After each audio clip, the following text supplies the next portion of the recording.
Bienvenidos nuevamente a este su curso de Derecho Administrativo 2. En esta calurosa tarde-noche, ¿verdad ustedes? Calurosa nuestra Guatemala ahora. Bueno, vamos a empezar con la sesión de esta tarde-noche. Teníamos pendientes ahí un par de instituciones que era necesario que platicáramos, que conociéramos un poquito más, pues con miras propiamente también a su examen de pasado mañana prácticamente, ¿verdad? Pasado mañana prácticamente. Pues bien, mis amigos, vamos a compartirles pantalla y así pues todos sabemos de qué vamos a estar platicando en esta tarde noche. ¿Me confirman, por favor, si logran ver el contenido? Sí, licenciado. Muy bien, perfecto. Es el mismo folletito que hemos venido trabajando durante todo el curso. Hoy es el mismo folleto. Pues bien, mis amigos, una institución muy importante dentro de la administración del Estado en general lo constituye también la institución que se encarga de velar por el tema electoral en nuestro país y es el Tribunal Supremo Electoral, una institución pues que data de hace pues la misma cantidad de años que la misma Constitución Política de la República, una institución que ha sido o que se ha caracterizado siempre pues por tener dentro de sus integrantes a personas de mucho prestigio y una institución también hay que decirlo pues que dio mucho de qué hablar en el último proceso electoral, y aún sigue dando mucho de qué hablar. Pues bien, mis amigos, Pues sí, estas son vean, el Tribunal Supremo Electoral, ¿verdad? El Tribunal Supremo Electoral, como bien lo podemos observar ahí en el folleto, pues es el órgano administrativo, ¿verdad? Encargado de todo lo relativo a la materia electoral en nuestro país. Todo lo que tiene que ver con elecciones generales, es decir, presidencia y vicepresidencia, diputaciones, parlacén, consejos municipales, ¿verdad? Todo eso lo maneja la entidad electoral, el Tribunal Supremo Electoral. Fuera de ello, cuestiones electorales, por ejemplo, como en nuestra universidad y en otras instancias, ahí no tiene nada que ver el Tribunal Supremo Electoral. Son solamente cuestiones electorales de interés nacional, no académico, no gremial. Pues bien, este órgano administrativo es un órgano independiente, es una institución independiente, no supeditada a ningún organismo del Estado, es decir, que no depende del organismo legislativo, del organismo ejecutivo o del organismo judicial, no depende de ninguno de los tres organismos, es independiente a ellos, ¿verdad? Es la máxima autoridad en materia electoral, ¿verdad? Y su ámbito de trabajo se basa en el derecho electoral. El derecho electoral, mis amigos, es una rama del derecho que se desprendió también del derecho administrativo y que ya se desarrolló con sus propios principios, sus propias fuentes, sus propias instituciones de derecho, ¿verdad? Sin embargo, acá, para lo que nos atiende, pues no vamos a profundizar en temas de derecho electoral, sino más bien en la estructura orgánica, que es lo que nosotros necesitamos conocer acá en esta parte de Derecho Administrativo 2. ¿Cómo se integra el Tribunal Supremo Electoral? Pues se integra por 5 magistrados titulares y 5 magistrados suplentes. Y algo bien característico del Tribunal Supremo Electoral, que es necesario que ustedes le pongan atención. Ejercen sus funciones durante 6 años. 6 años. Ahí nos vuelven a cambiar el periodo de ejercicio de funciones, ¿verdad? Tenemos algunos funcionarios con 4, unos funcionarios de 5 y ahora tenemos unos funcionarios de 6 años. Es importante que ustedes lo marquen. Y ahí pues en el texto pues nos aparece de referencia a algunos artículos de la ley electoral y de partidos políticos que vamos a platicar en un momento. Antes de involucrarnos en la ley electoral, vamos a platicar un poquito también del fundamento constitucional del Tribunal Supremo Electoral. Y eso lo encontramos en el artículo 223 de la Constitución. Vámonos entonces todos al artículo 223 de la Constitución. Artículo 223. Pues vean, si ustedes se dan cuenta, El capítulo tiene como nombre régimen político electoral. Régimen político electoral. E inicia el artículo 223, libertad de formación y funcionamiento de las organizaciones políticas. El Estado garantiza la libre formación y funcionamiento de las organizaciones políticas y solo tendrán las limitaciones que esta Constitución y la ley determinen. ¿A qué ley se refiere? Se refiere a la ley electoral y de partidos políticos. El siguiente párrafo es el que más nos interesa. Todo lo relativo al ejercicio del sufragio, los derechos políticos, organizaciones políticas, autoridades y órganos electorales y proceso electoral será regulado por la ley constitucional de la materia, es decir, la ley electoral y de partidos políticos. Prácticamente la Constitución ahí nos está indicando que es otra ley la que va a desarrollar toda la materia electoral. Y evidentemente, pues es la ley electoral y de partidos políticos. Entonces, ahora sí, ya teniendo nosotros nuestro fundamento constitucional, nos vamos a la ley electoral y de partidos políticos. Y nos vamos primeramente al artículo 121 de la ley. 121 de la ley. Tengan cuidado. La ley electoral y de partidos políticos es una ley que tiene dos partes, ¿verdad? Que regularmente la venden en dos partes, unidas. La ley como tal y el reglamento de la ley. Nos vamos a ubicar ahorita en la ley como tal. En la ley como tal. Lo ven para que no se me pierdan. Artículo 121 de la ley electoral y de partidos políticos. Y algo importante también que acotar de esta ley es que dentro de la ley hay una parte administrativa u orgánica, que es la que vamos a platicar, y una parte que tiene que ver precisamente con el tema electoral, es decir, con el tema del voto, con el tema de juntas electorales, con el tema de partidos políticos, etcétera, que es la parte de derecho electoral propiamente. Nosotros nos vamos a enfocar en la parte administrativa, ¿verdad? En la parte administrativa, en la parte orgánica de esta ley. Estamos ya ubicados en el artículo 121, ¿verdad? Bueno, el artículo 121 de la ley, ¿verdad? De la ley, inicia Yo a desarrollar el pasé unos capítulo. años 65, me querían cobrar de una recarga, le subieron 5 mensuales. Bien, el artículo 121 empieza a desarrollar toda esta parte orgánica del Tribunal Supremo Electoral, ¿verdad? Del Tribunal Supremo Electoral, que inicia con un concepto. El Tribunal Supremo Electoral es la máxima autoridad en materia electoral. Es independiente y de consiguiente no supeditado a organismo alguno del Estado.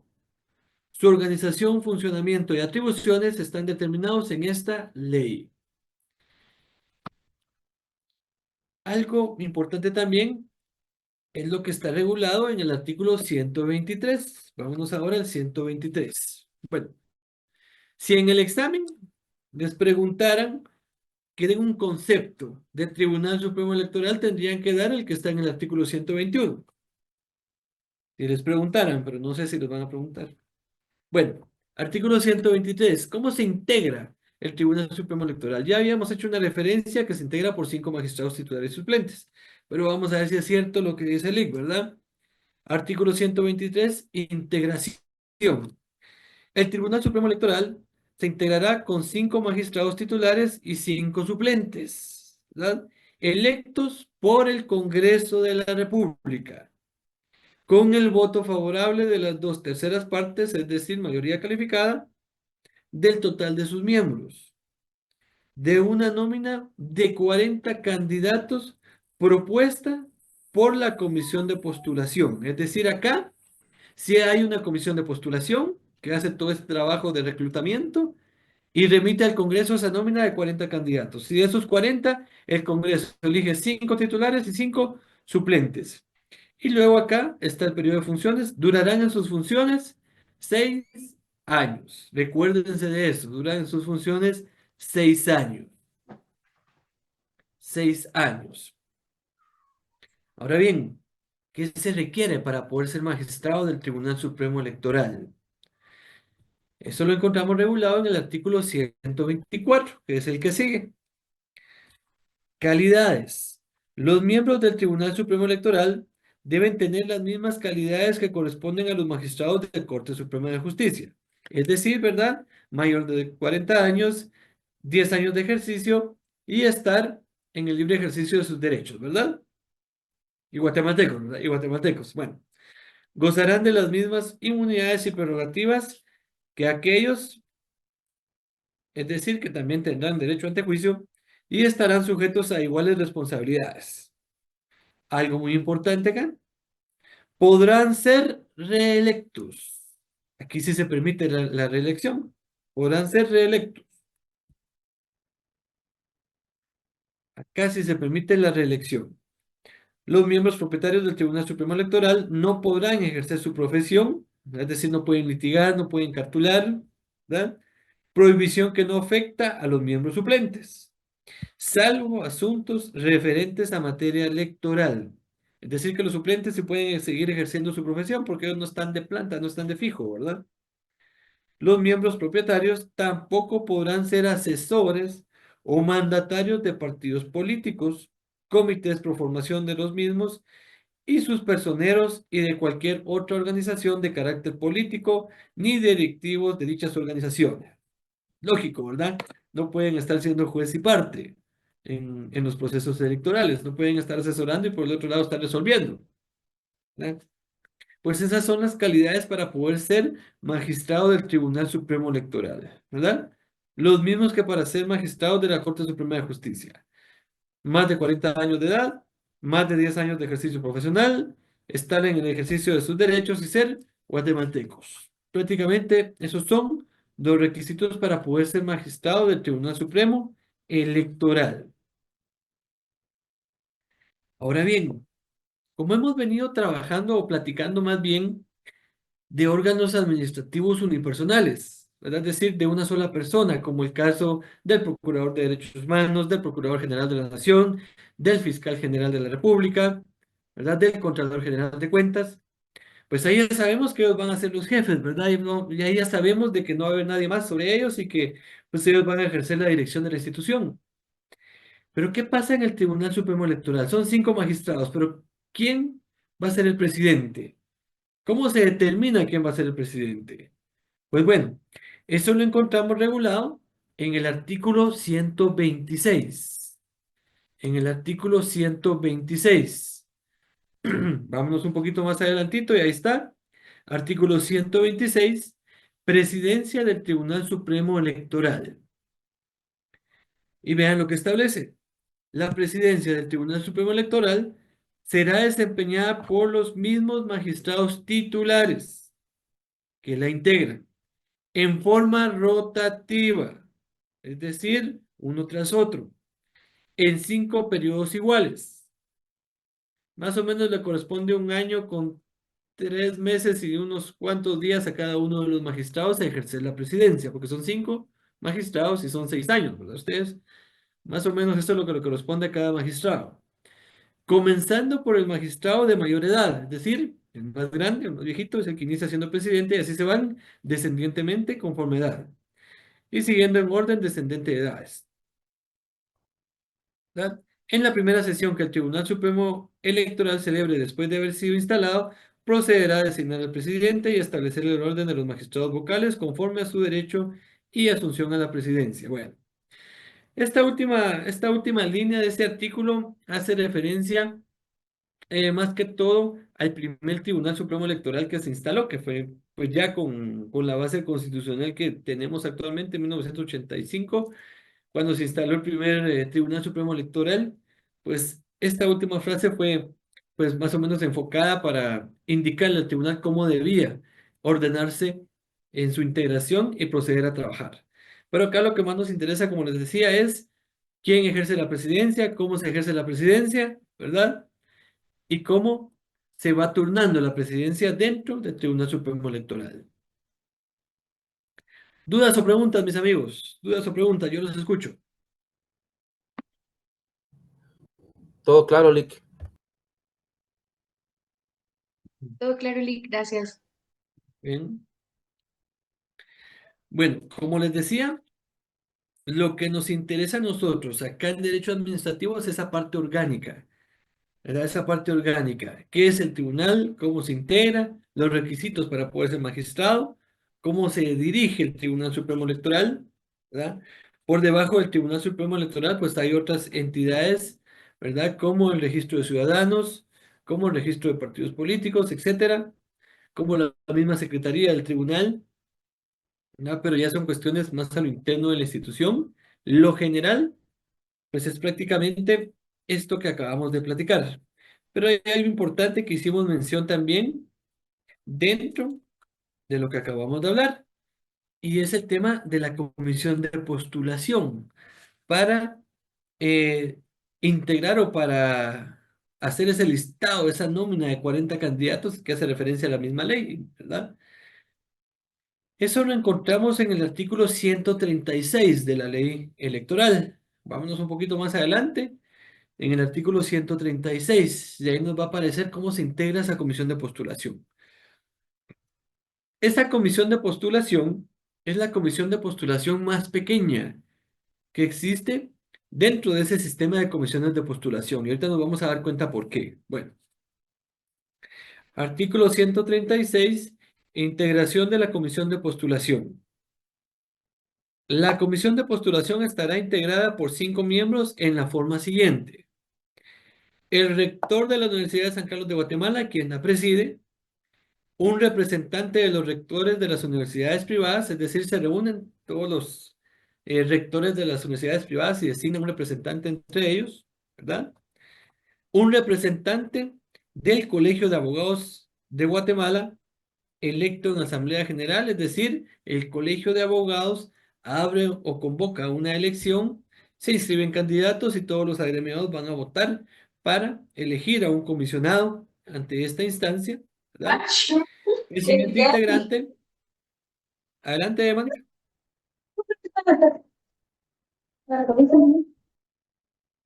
Bueno, el siguiente integrante es el decano de la Facultad de Ciencias Jurídicas y Sociales de la Universidad de San Carlos de Guatemala, es decir, el decano de nuestra facultad integra también esa comisión. Y el último es un representante de los decanos de las facultades de Ciencias Jurídicas y Sociales de las universidades privadas. Son 5 integrantes: rector de San Carlos, rector de privadas, representante del colegio, decano de San Carlos y decano de privadas. Solo son 5 personas. Y sobre esas 5 personas recae entonces la designación de esa nómina de 40 integrantes, de la cual el Congreso de la República tiene que elegir 5 magistrados titulares y 5 magistrados suplentes.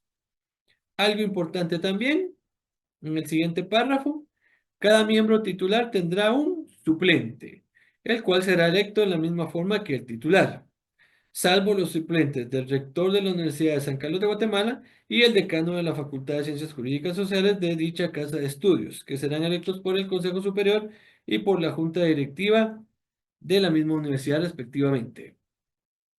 Bueno, entonces prácticamente, mis amigos, ahí tenemos nosotros, ¿verdad? ¿Cómo se integra esa comisión? Como les digo, es la más pequeña. ¿Se recuerdan ustedes que en otras comisiones de postulación que hemos hecho referencia, participan todos los decanos? Y presidente del colegio, y presidente del Tribunal de Honor, o presidente de Corte Suprema de Justicia. Acá no, acá es más pequeña, solo son 5 personas, con sus suplentes, ¿verdad? Pero los suplentes solo en algunos momentos son los que integran la comisión, ¿verdad? Son los que integran la comisión. Pero prácticamente, como les digo, sobre 5 personas al final recae toda la responsabilidad para la designación de autoridades electorales de nuestro país, para designar en una primera instancia, para hacer ese proceso de reclutamiento, ¿verdad? Para nombrar a las personas que se van a encargar del desarrollo de un acto que es muy importante para nosotros los ciudadanos, que es el ejercicio del derecho a elegir y ser electos, ¿verdad? A elegir y ser electos. ¿Dudas o preguntas, mis amigos, nuevamente?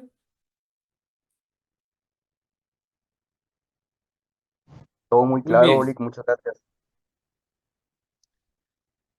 Continuamos entonces con la última institución que vamos a platicar. Y es una institución, ¿verdad, mis amigos? Pues muy importante, una institución que definitivamente tiene mucho que ver con cuestiones no solo jurídicas, sino también políticas, ¿verdad? Sino también políticas. Y es la famosa Corte de Constitucionalidad, ¿verdad? La Corte de Constitucionalidad. Pues la Corte de Constitucionalidad, ¿verdad, mis amigos? Es un tribunal, es un tribunal, es una corte, es un juzgado grande, por así decirlo, que es permanente, ¿verdad? Está siempre ahí. Y es de jurisdicción privativa. ¿Por qué es de jurisdicción privativa? ¿Qué quiere decir eso de que sea jurisdicción privativa? Se refiere a que su ámbito de trabajo o su ámbito de competencia se va a referir únicamente a una materia, que en este caso es la materia constitucional, ¿verdad? Constitucional. Y su función esencial, pues es la defensa del orden constitucional, ¿verdad? La defensa del orden constitucional.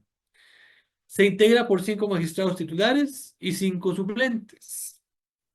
Ellos ejercen sus funciones durante un periodo de 5 años. Aquí otra vez nos cambian el periodo, nos regresamos a 5 años, ¿verdad? Un aporte por ahí, personal, si ustedes quieren. La Corte actualmente, pues, se llega a considerar por algunos tratadistas como una corte de administración de justicia o de tramitación de recursos extraordinarios, o incluso como una corte celestial, ¿verdad? Porque sobre ella ya no hay más, ¿verdad? Eh, la verdad es de que el trabajo de la corte es un trabajo muy importante. Mantener el orden constitucional del país es una función esencial. En algunos momentos de la historia democrática de nuestro país, ha hecho un papel muy, muy importante, como fue en 1993, con el famoso Serranazo, cuando se trató de romper el orden constitucional y la Corte fue la que enmendó la plana y volvió a su lugar a las instituciones como el Congreso de la República y el mismo organismo judicial, ¿verdad? Funciones como esa, ¿verdad? Labores como estas son las extraordinarias y las más importantes de la Corte de Constitucionalidad. Pero bien, en la misma Constitución Política de la República también hay un sustento legal de la Corte. Y esto lo encontramos en el artículo 268 de la Constitución Política de la República. 268. Vámonos todos, por favor, al 268 de la Constitución. Bueno, y ahí nos establece, la Corte de Constitucionalidad es un tribunal permanente de jurisdicción privativa, cuya función es esencial y que es la defensa del orden constitucional. Actúa como tribunal colegiado, es decir, todos los magistrados se reúnen, con independencia de los demás organismos del Estado, es decir, no está supeditada ni al organismo legislativo, ni al organismo ejecutivo, ni al organismo judicial, ¿verdad? Y ejerce funciones específicas que le asigna la Constitución y la ley de la materia. ¿Cuál es la ley de la materia? La ley de amparo, exhibición personal y de constitucionalidad. El siguiente párrafo, la independencia económica de la Corte de Constitucionalidad será garantizada con un porcentaje de los ingresos que correspondan al organismo judicial. Bueno, ahí hablamos de la Corte, de la función esencial de la Corte, ¿verdad? De cómo se integra, ¿verdad? Y la función que ejerce la Corte. Ahora bien, vamos a platicar de los magistrados. ¿Cómo se integra realmente la Corte? Y eso lo encontramos en el siguiente artículo, en el artículo 269. Integración de la Corte de Constitucionalidad. La Corte de Constitucionalidad se integra con 5 magistrados titulares, cada uno de los cuales tendrá su respectivo suplente. Cuando conozca, pongan atención a esto, por favor. Cuando conozca de asuntos de inconstitucionalidad en contra de la Corte Suprema de Justicia, del Congreso de la República, el presidente o el vicepresidente de la República, el número de sus integrantes se elevará a 7, escogiéndose los otros 2 magistrados por sorteo entre los suplentes. Pero es solo para cuestiones de inconstitucionalidad en contra del Congreso, del OJ y del presidente o vicepresidente de la República. Para todo lo demás, los 5 magistrados titulares. Y si falta un titular, pues va un suplente. Siguiente párrafo. Los magistrados durarán en sus funciones 5 años. Marquen eso, por favor. 5 años. 5 años. Y pongamos la atención a lo siguiente. Y serán designados en la siguiente forma. Inciso A. Un magistrado por el Pleno de la Corte Suprema de Justicia. Estamos en el artículo 269 de la Constitución Política de la República.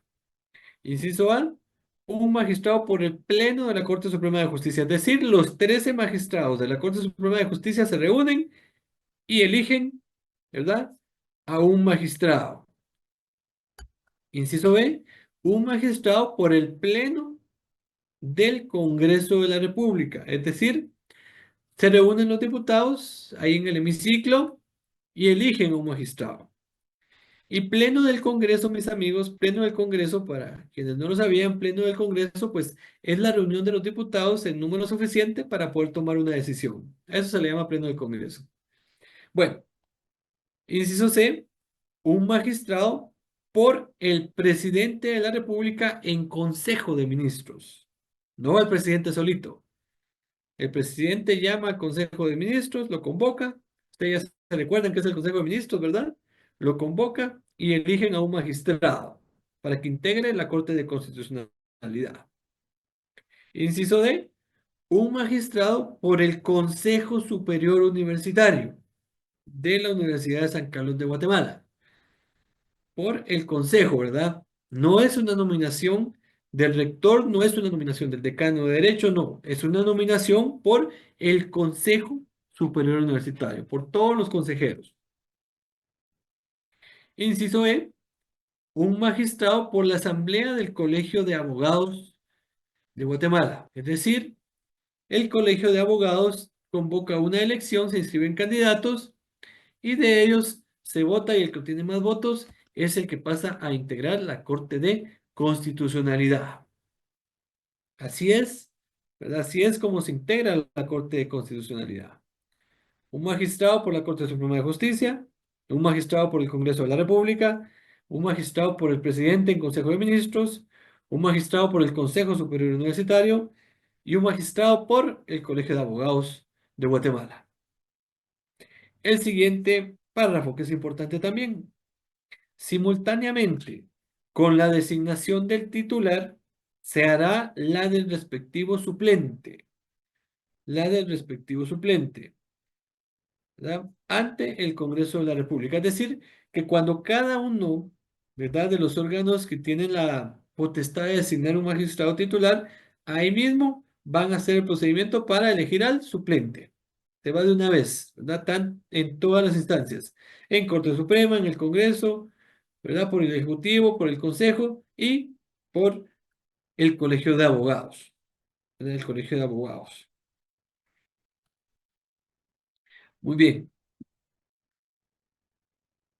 Luego, algo muy importante. Bueno, ya sabemos qué hace la Corte, cuál es su función esencial, su fundamento legal. Ya sabemos cómo se integra, ¿verdad? Quiénes designan a dos magistrados, que esto es importante, algo importante que acotar acá. Las instituciones, ¿verdad? Las instituciones solo los designan. Ellos no son representantes de las instituciones. Eso es algo que tienen que tener ustedes claro. Ellos no representan a las instituciones. Ellos solamente son designados por las instituciones. Ellos van a ejercer una función esencial, independiente de cualquier institución y de cualquier organismo del Estado. No van a representar los intereses de las instituciones que los está designando. Eso es muy importante aclarar, ¿no? Muy, muy importante. Bueno, pero ¿cuáles son los requisitos para poder ser magistrado de la Corte de Constitucionalidad? Bueno, pues los requisitos para poder ser magistrado de la Corte de Constitucionalidad se encuentran en el siguiente artículo, que es el artículo 270. Y ahí nos establece, para ser magistrado de la Corte de Constitucionalidad, se requiere llenar los siguientes requisitos. Bueno, inciso A, ser guatemalteco de origen. Inciso B, ser abogado colegiado. Inciso C, ser de reconocida honorabilidad. E inciso D, tener por lo menos 15 años de graduación profesional. 15 años de graduación profesional. Los magistrados de la Corte de Constitucionalidad gozarán de las mismas prerrogativas e inmunidades que los magistrados de la Corte Suprema de Justicia. Es decir, que van a tener también derecho de antejuicio. ¿Verdad? Derecho de antejuicio. Pues bien, acá como también estamos hablando de un órgano colegiado, ¿cómo se va a ejercer la presidencia? ¿Quién va a dirigir la Corte? Esto lo encontramos en el siguiente artículo, que es el artículo 271. Presidencia de la Corte de Constitucionalidad. La presidencia de la Corte de Constitucionalidad será desempeñada por los mismos magistrados titulares que la integran, en forma rotativa, en periodo de un año. Aquí sí está cabal el año. Son 5 magistrados y son 5 años que ejercen funciones, cabal queda un año para cada uno. Distinto al Tribunal Supremo Electoral, que es un año, meses y días para cada uno, ¿verdad? Bueno, comenzando por el de mayor edad y siguiendo en orden descendente de edades, ¿verdad? Del más grande, ¿verdad? O el de mayor edad hasta el más joven, ¿verdad? Hasta el más joven, hasta el más joven. Así es como se desarrolla la presidencia de la Corte, que es igual a cómo se desarrolla la presidencia del Tribunal Supremo Electoral. Es distinto a, por ejemplo, la Corte Suprema de Justicia y el organismo judicial, que ahí entre los 13 magistrados designan al presidente y se postulan entre ellos y votan entre ellos. Acá no, acá la ley les establece la forma en la cual deben ejercer la presidencia cada uno de los magistrados, ¿verdad? Cada uno de los magistrados. ¿Dudas o preguntas, mis amigos? ¿Dudas o preguntas?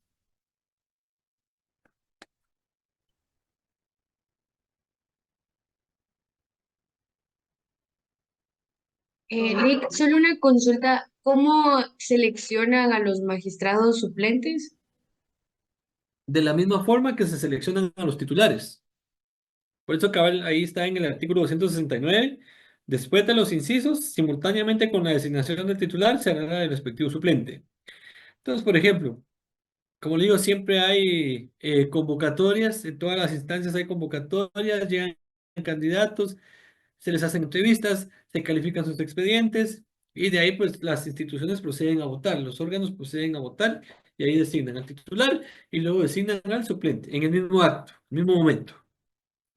Gracias, Lick. Adelante, Jeremy. No, licenciado, eso le iba a comentar a la compañera que se hace en el mismo momento que se selecciona a los 5 titulares. Muchas gracias. Bueno, más dudas o más preguntas, mis amigos. Más dudas o más preguntas. Acá, igual que nosotros, que las otras instituciones, no vamos a entrar a tocar cuestiones constitucionales. Ustedes ya recibieron su curso de Derecho Constitucional y su curso de Derecho Procesal Constitucional. Acá lo que nos interesa a nosotros en Derecho Administrativo es esta parte orgánica, ¿verdad? Ustedes, de realmente que la Corte, cómo se integra, requisitos para integrarla, ¿verdad? Que los designa. ¿Ah? Algo muy importante, ustedes, algo muy importante, que lo leímos y lo pasamos desapercibido, pues es importante. Ahí en ese mismo párrafo donde está la designación de los suplentes, después de los incisos, simultáneamente con la designación del titular, se hará la del respectivo suplente ante el Congreso de la República. El Congreso de la República únicamente los juramenta. Igual que los magistrados de Corte Suprema, igual que los magistrados del Tribunal Supremo Electoral, que también, y muchos otros funcionarios que el Congreso los juramenta. ¿Y por qué los juramenta el Congreso? Porque ellos tienen la representación popular, ellos tienen nuestra representación. Y ellos hacen esa juramentación en nombre nuestro. En nombre nuestro. No es de que sean supeditados al Congreso de alguna manera, no. Simplemente el Congreso cumple una función que nosotros les hemos encomendado, ¿verdad? Que es la de encargarse de darle posesión a ciertos funcionarios. De darle posesión a ciertos funcionarios. ¿Más dudas o más preguntas, mis amigos? ¿Dudas o preguntas? ¿Dudas o preguntas?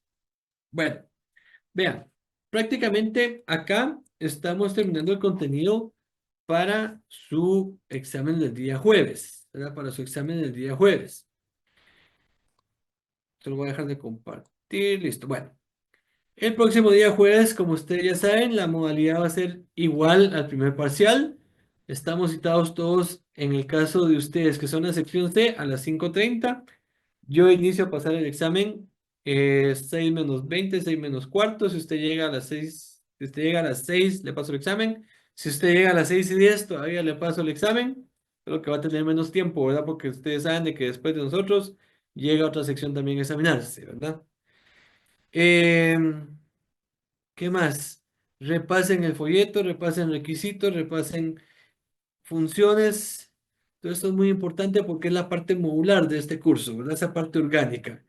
Ustedes lleven sus leyes, no sé si todavía, no sé si las van a poder utilizar o no, pero ustedes llévenlas, ustedes tienen que llevarlas, ¿verdad? Es importante. Y su constitución, por supuesto, ¿verdad? Y su constitución, por supuesto que la tienen que llevar siempre, siempre, siempre, ¿oyen?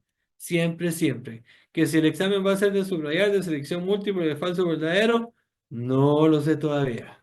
Ustedes van preparados. Tienen que ir siempre preparados, mis amigos. Siempre, siempre preparados. ¿Oyen? Bueno, recuerden siempre de llevar un documento de identificación, ¿verdad? Y un lapicero que pinte bien, porque ahí a medio examen ahí se quedan sin tinta. Se quedan sin tinta.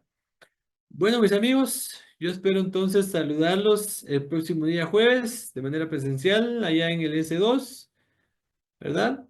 Y desde ya les deseo muchos éxitos, no solo en mi examen, sino en los demás parciales. Que Dios me los bendiga.